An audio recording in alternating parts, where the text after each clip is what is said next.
Swayam Prabha. Digital India. Educated India.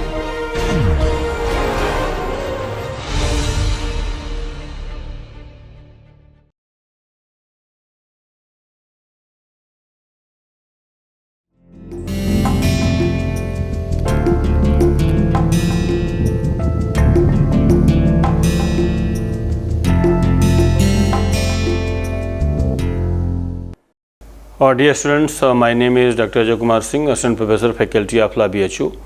This is my 37th lecture, which I am going to discuss.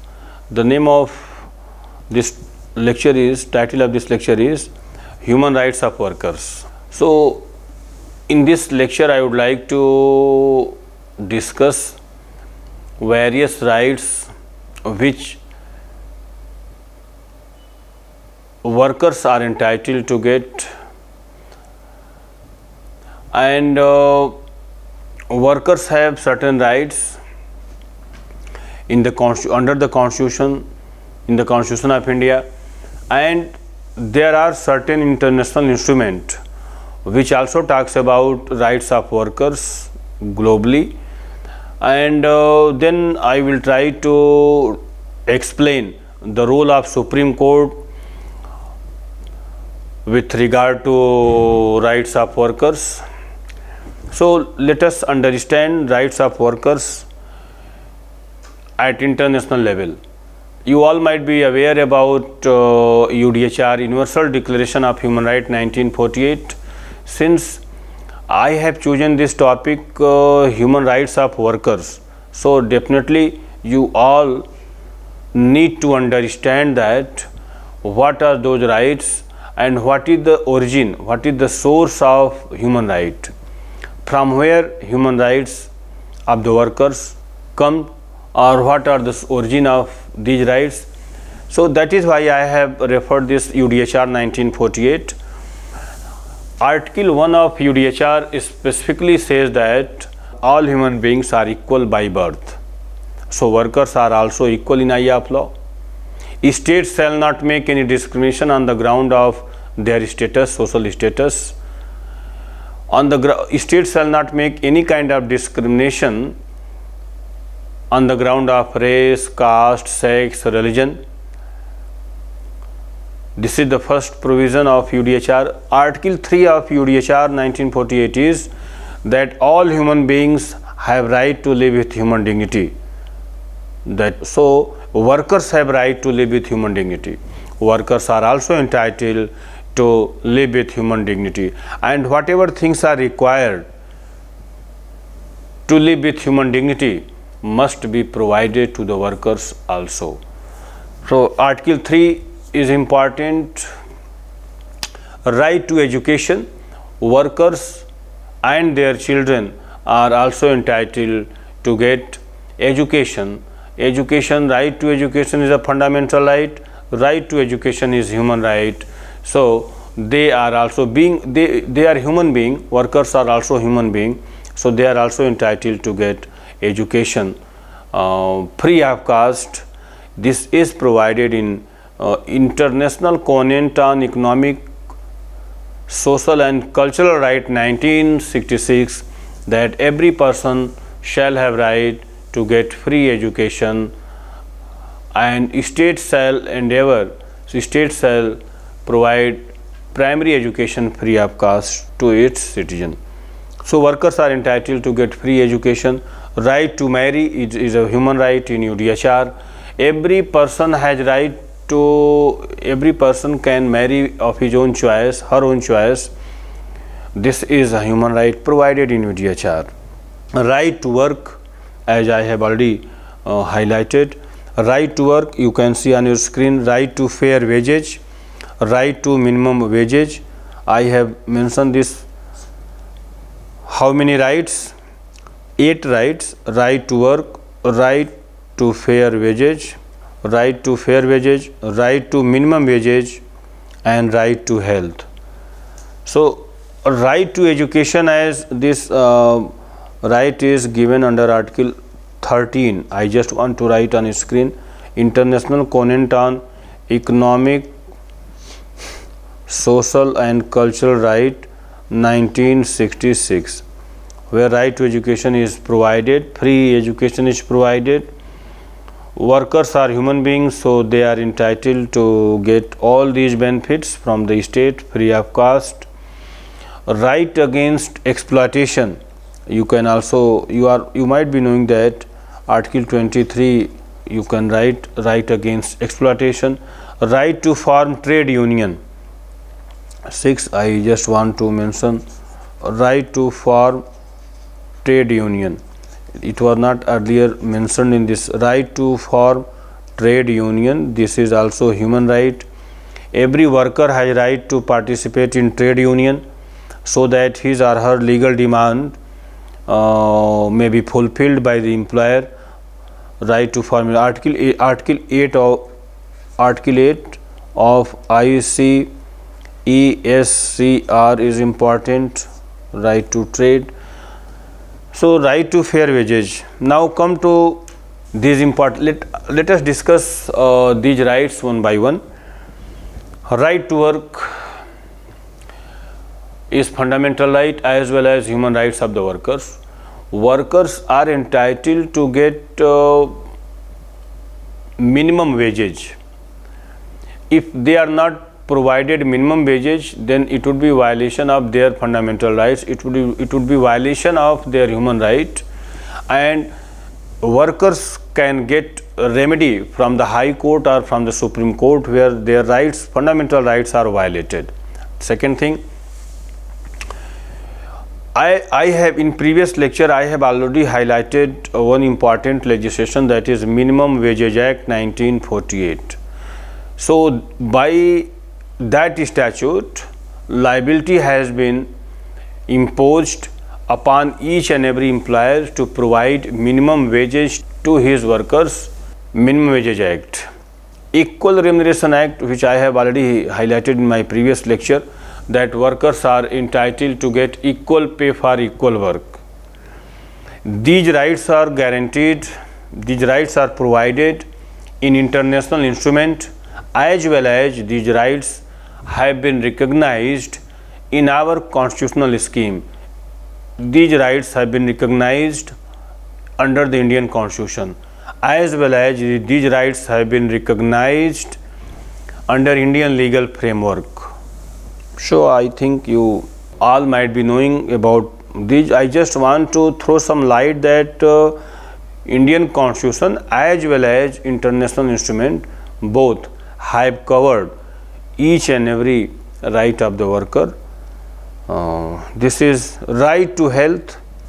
This is also important right, where employer is under a statutory obligation to ensure safety measures, and employer has to provide medical assistance to their workers.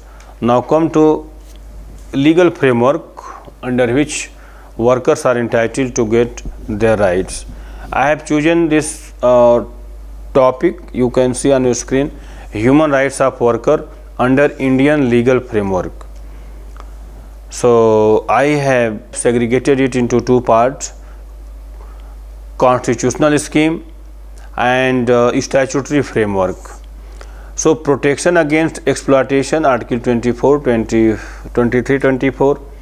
Right to equality, workers are equal in eye of law. And then after we will try to understand that what are the statutes under which workers are entitled to get certain benefits, and what are those statutes under which workers' rights have been recognized. Now let us understand this.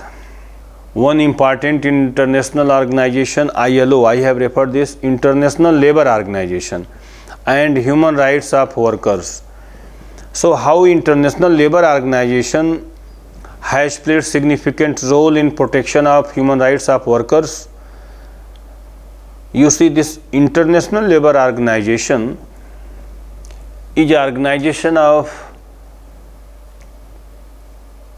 certain democratic countries where member states shall have certain safeguards certain parameters for the betterment of workers working in their country.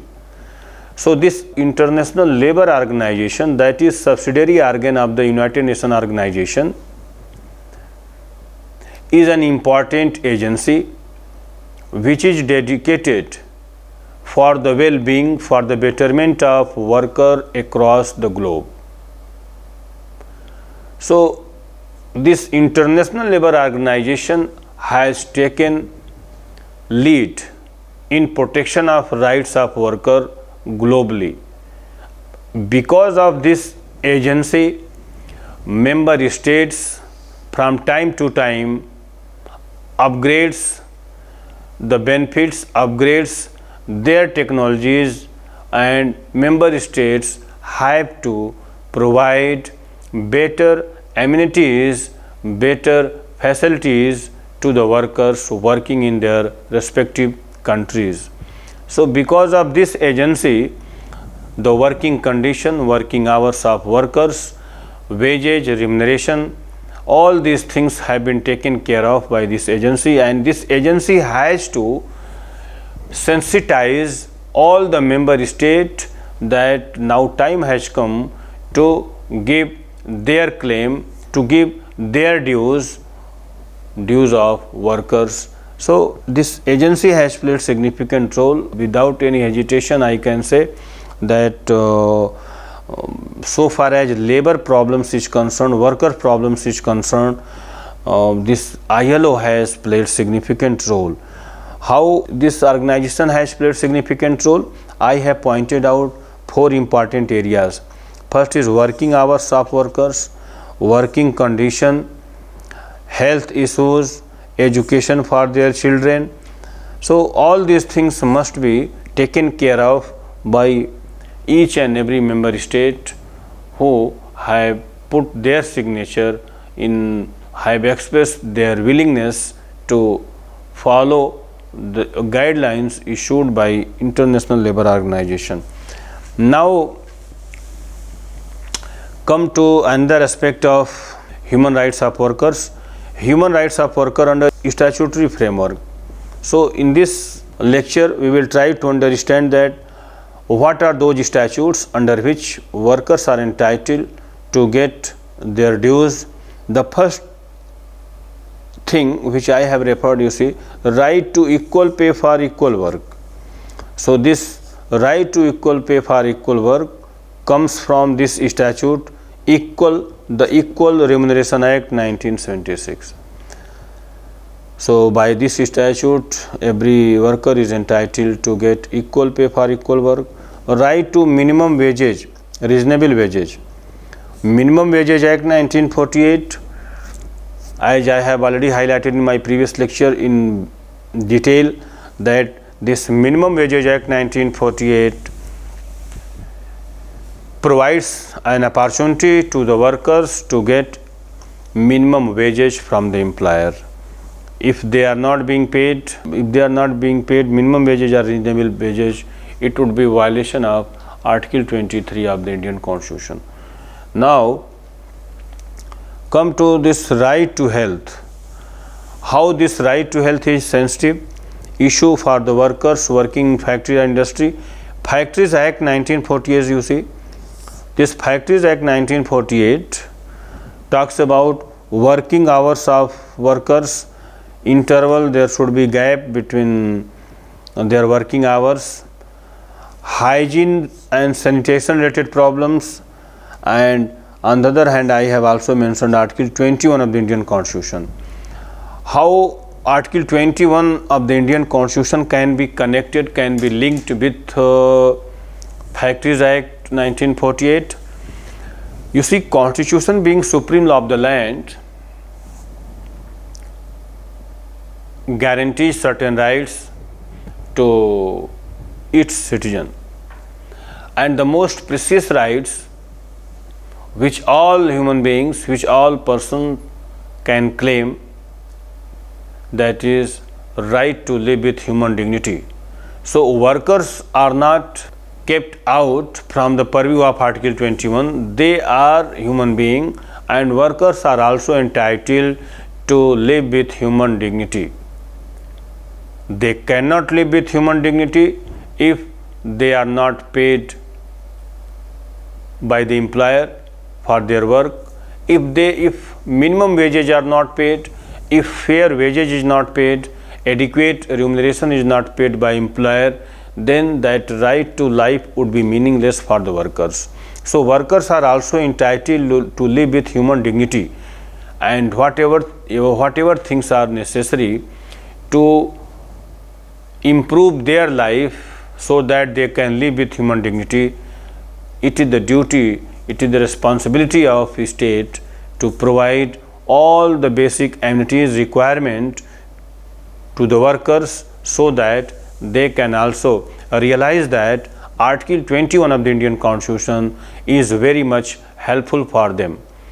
So for that purpose, you might have seen that Supreme Court from time to time has widened the scope of 21 of the Indian Constitution, has given new impetus to Article 21 of the Indian Constitution by giving new interpretation to right to life or personal liberty. Supreme Court has covered right to food, right to health, right to education, right to livelihood, right to speedy trial, right to free legal aid as a fundamental right. So in the light of judicial pronouncement, you can substantiate your argument that Supreme Court has played significant role in protection of rights of workers in this country. And I would like to highlight few important judicial pronouncements through which I will try to reach your mind that how Supreme Court has recognized certain rights of the workers in this country. Let us understand the trade union and right to freedom of association. You see, trade union is very important for the workers, because trade union is that platform where workers can put their demand, and by that trade union they can put their democratic demand before employer. So trade union, you might have seen or you might have read Article 19(1)(b), which gives liberty to a citizen of this country to form an association, to make a peaceful assembly. Article 19(1)(b) and Article 19(1)(c), these two provisions are very important so far as workers' human right is concerned. How? Article 19(1)(b) talks about right to freedom of assembly, and Article 19(1)(c) talks about right to freedom of trade and union. So according to Article 19(1)(b), every citizen of this country has right to freedom of assembly, can assemble at a place and can make their demand from the government. Right to peaceful assembly is a fundamental right, and workers are also entitled to avail that liberty, that freedom. They can assemble at a place and they can demand their legal demand from the employer. On the other hand, Article 19(1)(c) talks about trade union, right to form trade union. So a right to participate in trade union, and by that trade union workers can put their legitimate demand before the employer.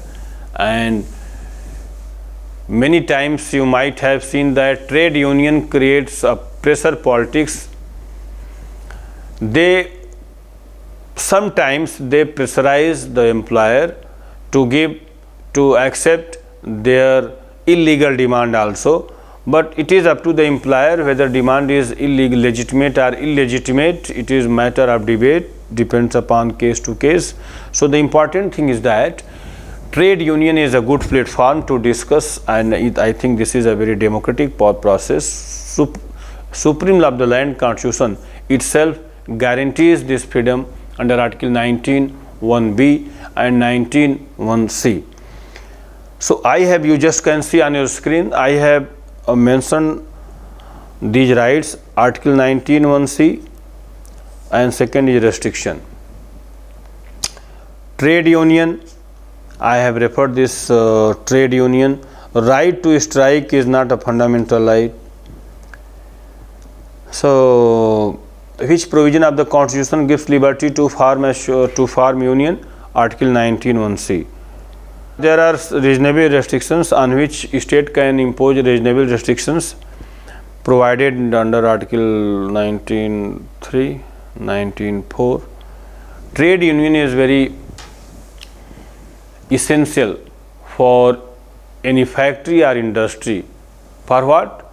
It is a good, or you can say it is an effective method through which workers can put their demand before the employer.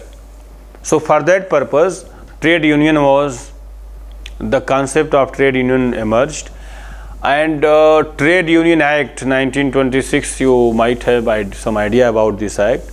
Trade Union Act 1926 talks about, gives statutory recognition to the trade union.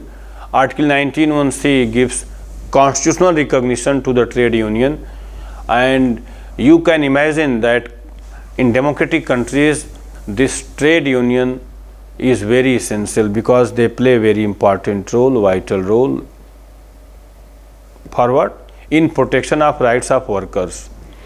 Employer will not exploit workers if they have trade union. So by that trade union they can put their demand before the employer, and trade union is, you can say that trade union is a kind of effective tools in the hands of workers which they can use against the employer, just to compel them to accept their legal legitimate demand. But you will have to understand that right to strike is not a fundamental right. No worker can go on strike and say that his or her demand was not accepted by the employer, because in T.K. Rangarajan case, T.K. Rangarajan versus State of Tamil Nadu, Supreme Court for the first time held that right to strike is not a fundamental right, and where strike is, where workers are going on strike, they are creating problem for law and order in that state. They are creating problem for that employer under which they are working. Obviously, if workers are going on strike, the production of that industry or factory will go down, will be decreased. So in order to provide better facilities, in order to protect the rights of workers, trade union is already in existence. They can put their demand through that platform rather than going on strike. So strike is not a fundamental right which Supreme Court has already held. They can form association, they can form union, that is allowed, mandated by the Constitution, because this is a very democratic process through which they can put their demand. Now come to another statute, Workmen Compensation Act. So this Workmen Compensation Act was enacted in order to provide compensation. The preamble of this act is very clear, Workmen Compensation Act. So this act is for providing compensation to the workmen. You can make literal interpretation of this act. This act is enacted to provide compensation to the workers. So compensation is a procedure of rehabilitation. Compensation, rehabilitation. In case of death, in case of partial disability, workers must be rehabilitated. In case of death, the dependent member of the deceased must be provided compensation. This is a compensation is a financial assistance provided by employer to the employee or to the dependent of employee. So this compensation, Workmen Compensation Act, gives liberty to the workers to get compensation from the employer. Under this act, employers are obliged to provide compensation to the workers working in factory industry. If they do not provide compensation, financial assistance to the worker, then workers have right to come before High Court or Supreme Court for the enforcement of this right, and they can get their claim, their dues compensation just by filing a suit for compensation. So courts are there, court can award compensation if they are not being paid by the government, employer. Now come to this Industrial Dispute Act 1947. So we will try to understand that how many rights have been recognized under this act and whether workers are entitled to get those rights under this act or not. So let us understand this act briefly. You can see this act on your screen. Industrial disputes, lockout problem, strike problem, retrenchment problem, and working condition of industry. You might have seen that whenever workers are not satisfied with the working culture of employer, manager of that industry, workers go on strike, lockout, retrenchment. If they will go on strike, workers are not performing well, then obviously employer will take harsh action. Employer will take tough action against the workers who are not performing, who are not performer. Then they can be retrenched, they can be fired, they can be ousted from the company, from the industry, factory. Industrial Dispute Act 1947 gives liberty to employer that workers can be terminated from their services, can be retrenched if industry is facing financial problem or workers are not performing their function or not giving their 100% to the industry. Then obviously in case of retrenchment, lockout, then employer will have to face some problem, and when any problem is created by worker due to lockout, due to retrenchment, then employer would be at liberty to take shelter, to take assistance from the court. Employer can take assistance from the advocate, from the court. Law is there, and you might have seen that the most popular method to resolve lockout problem, strike problem between employer and employee with the help of ADR, alternative dispute resolution. ADR in dispute settlement, then either employer can invite workers for mediation, conciliation, arbitration. These are different methods for alternative dispute resolution. So employer can ask the employee that whether workers are willing to join mediation, arbitration, conciliation. If they agree, if they give their consent, then obviously the dispute can be decided expeditiously and would be very inexpensive. So ADR this technique may be adopted in dispute resolution cases. Second is Maternity Benefit Act 1961. Maternity Benefit Act is a social security legislation where married women are entitled to get this maternity benefit, child care leave, maternity leave, and female workers are entitled to avail this benefit with full pay. If she, whether she is working in government sector or she is working in private sector, it would be immaterial for that female who seeks maternity benefit from the employer.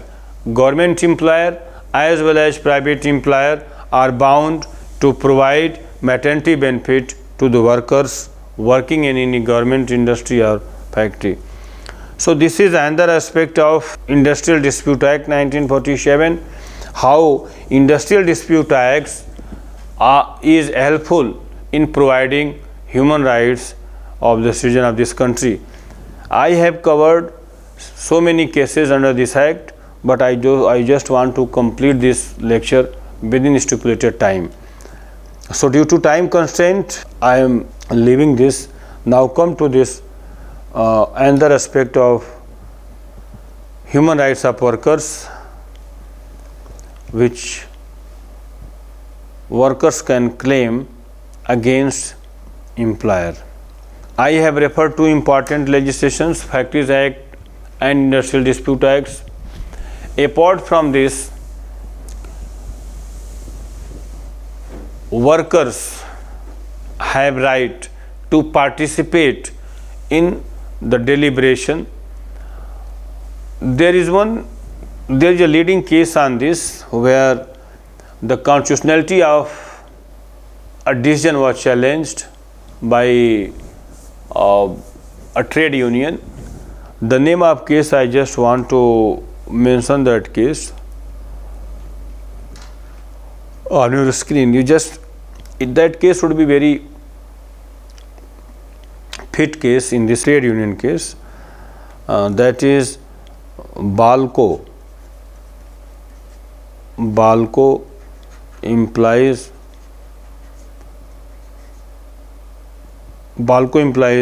association or union versus Union of India. Balco implies union versus Union of India.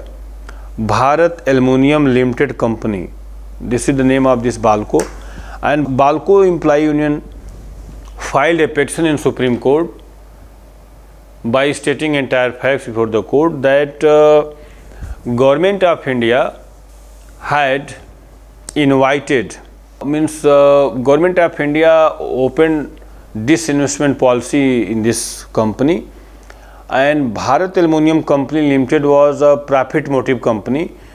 It was a profit motive company, profit earning company, and it was a 9 gold public sector company. But central government decided to invest in this company, and foreign investment was allowed in this company. So Balco Employees Union filed a petition in Supreme Court by saying that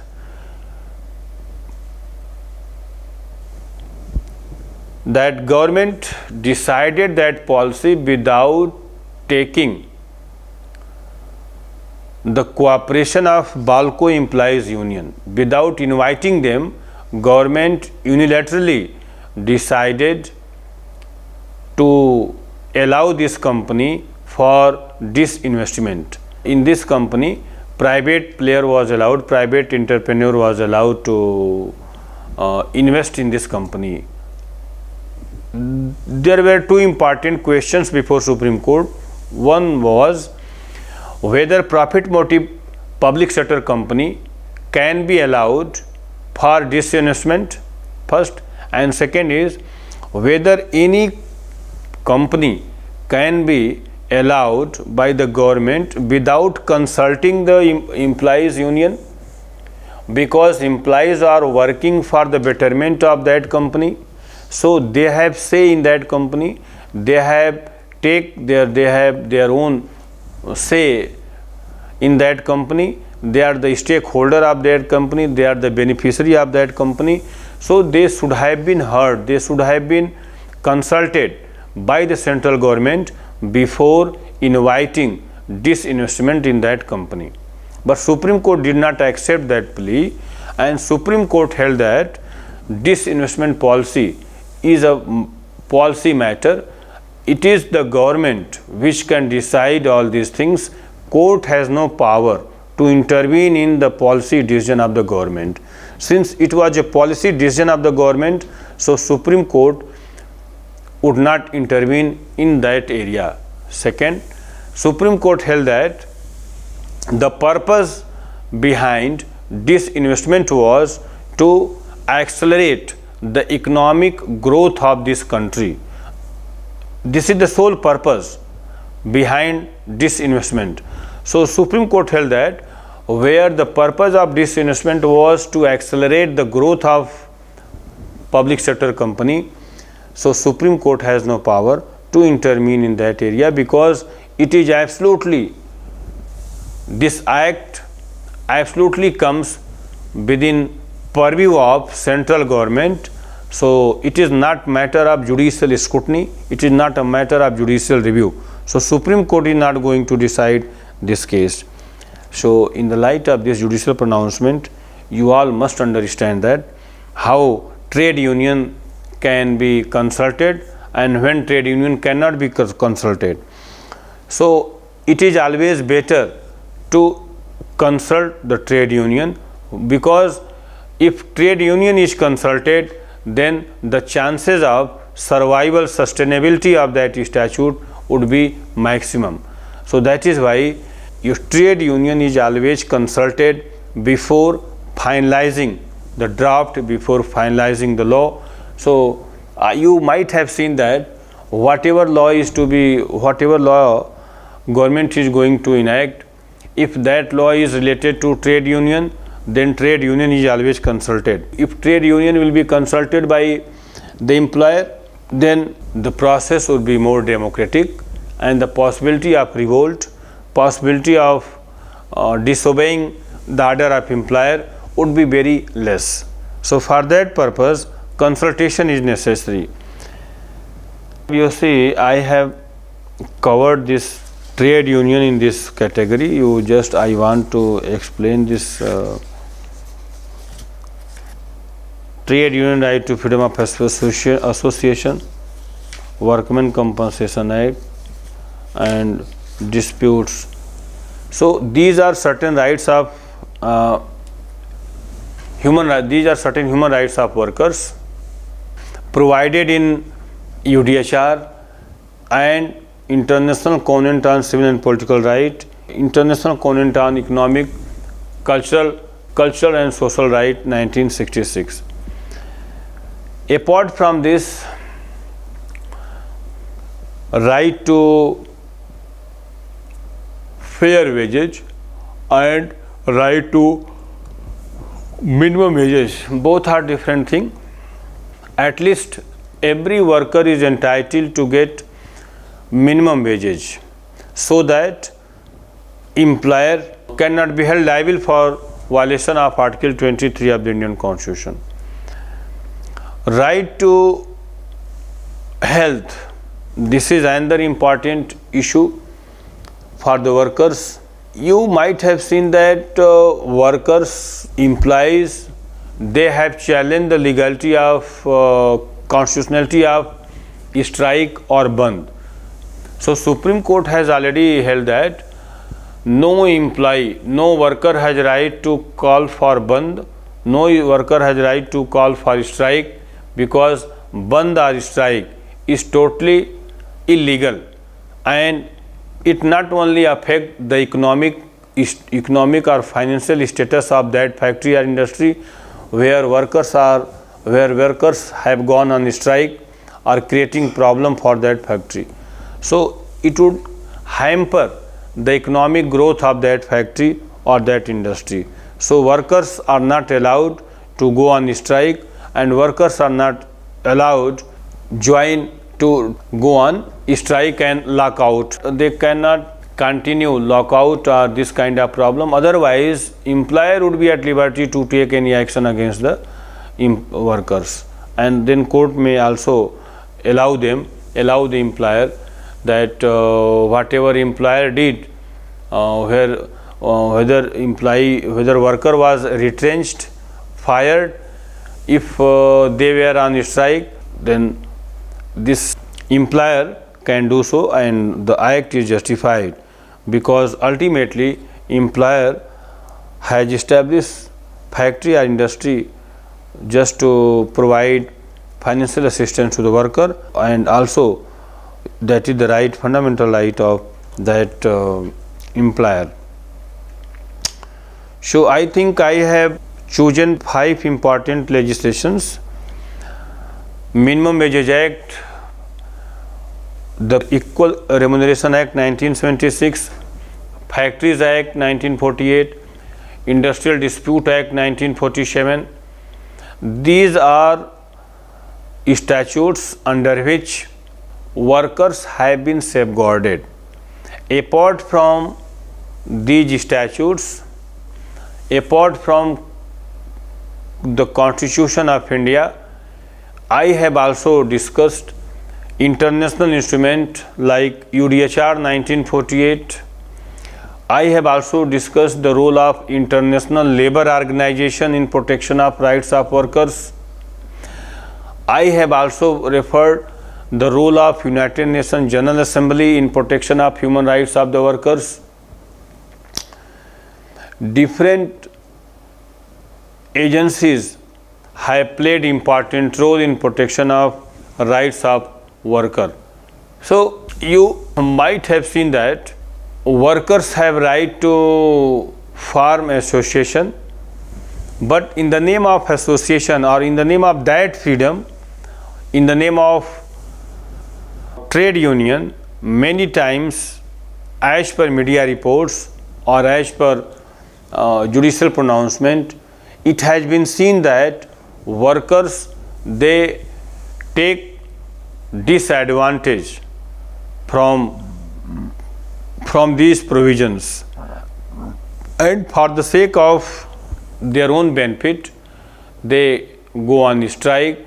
They are involved in wrong practices, and employer of factory industry has to take assistance from the court. So you will have to consider all these things in the light of statutory provisions, in the light of constitutional provisions. Now, one important provision of international instrument, that is Article 8 of International Covenant on Economic, Social and Cultural Right. You can find this right to form trade union under Article 8. Under Article 8 of that covenant, I just want to mention that right to form trade union. This trade union, formation of trade union is a guarantee in our constitution, and this trade union has got recognition under Article 8 of ICESCR 1966. This trade union is recognized in this international instrument, so you need to remember this Article 8. Article 7 talks about right to fair wages. I have highlighted this right to fair wages in this slide. So I just want to refer those international instruments. Article 7 of International Covenant on Educational, Social and Cultural Right 1966. So this Article 7 talks about right to fair wages. And apart from this, ILO, I have referred ILO, Indian Labour Organization. ILO has formulated certain parameters, guidelines for the member states to incorporate those minimum standards for the regulation of workers' right. So from time to time, ILO, International Labour Organization, in coordination with United Nations General Assembly, has to prepare certain welfare schemes for the laborers. So far as protection of rights of worker is concerned, I would like to refer two important case laws. I just want to show you where this right was recognized by Supreme Court. One is MC Mehta case. MC Mehta case. MC Mehta case is a very popular case on protection of rights of child labor, and Badhua Mukti Morcha case is very leading case on bonded labor. You might have seen that these two personalities, Badhua Mukti Morcha, has played important role in protection of rights of child labor or forced labor. In my previous lecture, I have highlighted these two important cases in detail. Here I would like to discuss these two important cases in brief so that you can get entire information. What actually happened in MC Mehta case? MC Mehta had filed a petition in Supreme Court by highlighting the plight of child labor in Shivkasi district, Tamil Nadu, and Supreme Court took cognizance and state government was directed to take action against the employer, and Supreme Court for the first time issued direction against the government to have a special welfare fund for children. Employers were directed. Supreme Court for the first time gave a specific direction to the employer to form a corpus of rupees 20,000 for education of the children. Employers should take responsibility to educate children, and it should be considered as part of rehabilitation scheme. So in order to rehabilitate those children who had